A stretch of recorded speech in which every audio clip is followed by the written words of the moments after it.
Assalamualaikum warahmatullahi Oke, gini mungkin enak. Jadi, Assalamualaikum warahmatullahi wabarakatuh. Selamat datang ke video aku.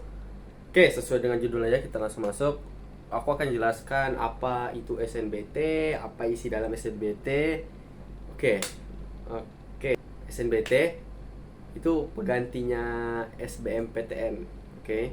Mungkin kalau ada yang kalian udah familiar SBMPTN, jadi SNBT ini kurang lebih SBMPTN tapi udah dimodifikasi.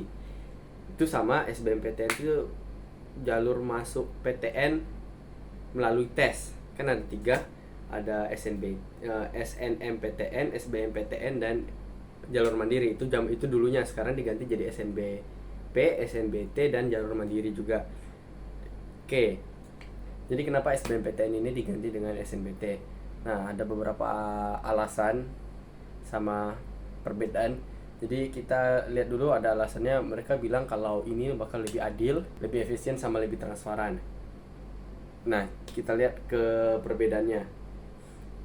Jadi apa yang dites di soal SNBT dan SBMPTN itu berbeda. Kalau SBMPTN itu lebih banyak yang diujiankan gitu. Kalau sedangkan yang di SNBT itu hanya mengujiankan TPS atau tes potensi skolastik. Nah, itu intinya mengetes fungsi kognitif otak gitu. Jadi lebih fokus ke cara kita memahami soal dibanding penghafalan materi-materi. Pas di SBMPTN kita lebih fokus penghafalan materi-materi. Nah, di SNBT itu kita cuma tes bagian TPS, tes potensi skolastik. Kan yang mengukur fungsi kognitif otak para calon mahasiswa. Jadi apa yang diujiankan di TPS itu ada 2 subtes, ada tes skolastik dan tes literasi. Untuk tes skolastik dibagi menjadi 4.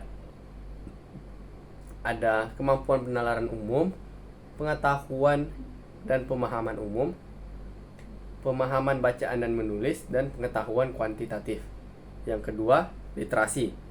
Literasi dibagi jadi 3, literasi dalam bahasa Indonesia, literasi bahasa Inggris, dan penalaran matematika. Yang pertama kita masuk dulu ya, apa itu kemampuan penalaran umum. Kemampuan penalaran umum itu, jadi kita akan dibagi soal nih. Jadi kita nggak pakai materi dari luar lagi untuk penalaran umum ini. Soalnya ada dikasih, ini lebih kayak teka-teki gitu.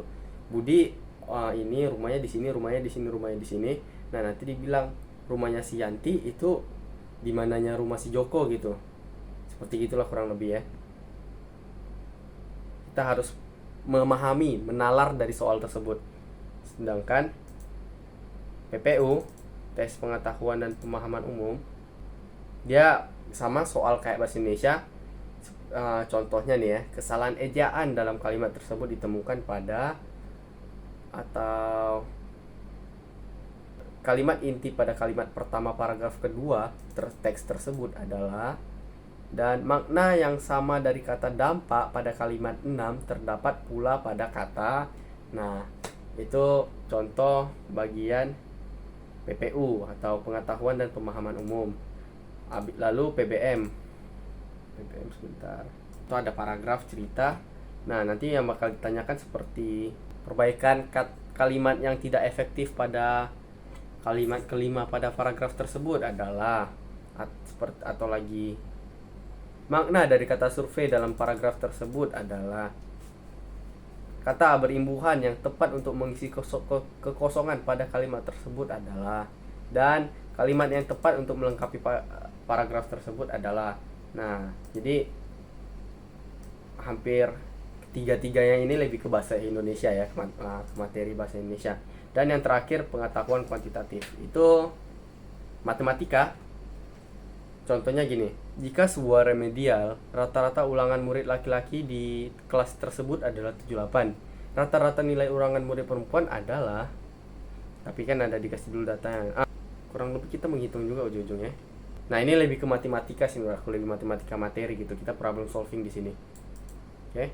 Lanjut kita ke literasi. Nah, yang pertama literasi dalam bahasa Indonesia. Lebih sama.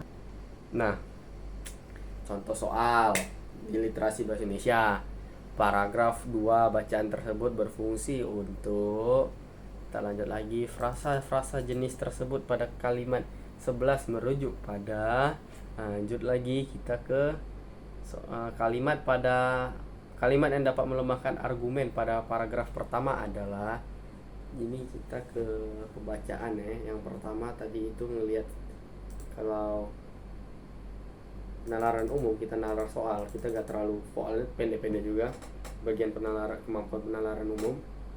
Habis itu PPU itu pemahaman umum, jadi kita memahami apa yang ada di soal itu, konteks soalnya kita pahami. Dan yang pemahaman bacaan dan menulis itu kita pahami maksud dari kalimat atau dari kalimat dan katanya gitu. Jadi ada yang kata kurang efektif atau kata pengganti yang cocok untuk menggantikan yang ada di paragraf, atau kalimat yang tidak efektif, kalimat yang terlalu terbele-bele gitu contohnya. Nah, lalu literasi bahasa Inggris. Literasi bahasa Inggris ini kurang lebih sama dengan bahasa Indonesia, cuma pakai bahasa Inggris. Oke, the writer intention in writing the passage itu, tujuan penulis dalam penulisan ini adalah, lanjut ke bagian yang terakhir adalah penalaran matematika. Untuk penalaran matematika sebenarnya nggak terlalu berbeda juga dengan pengetahuan kuantitatif, tapi ini lebih ke sama, ini ada segitiga. Tapi ini nggak terlalu banyak menghitung, maksudnya nggak beda dengan soal ujian yang ada di sekolah gitu. Ini lebih ke singkat aja, subset, cuman lebih makin nalar gitu, sebab soalnya simple. Tau gak soal simple, cuman kita perlu nalar gitu apa yang ditanyakan di soalnya atau gimana cara menyelesaikan soalnya. Walaupun kita lihat lah kok bentuknya gini, gimana cara selesainya, pas rupanya cara penyelesaiannya itu simple, cuman kita harus memahami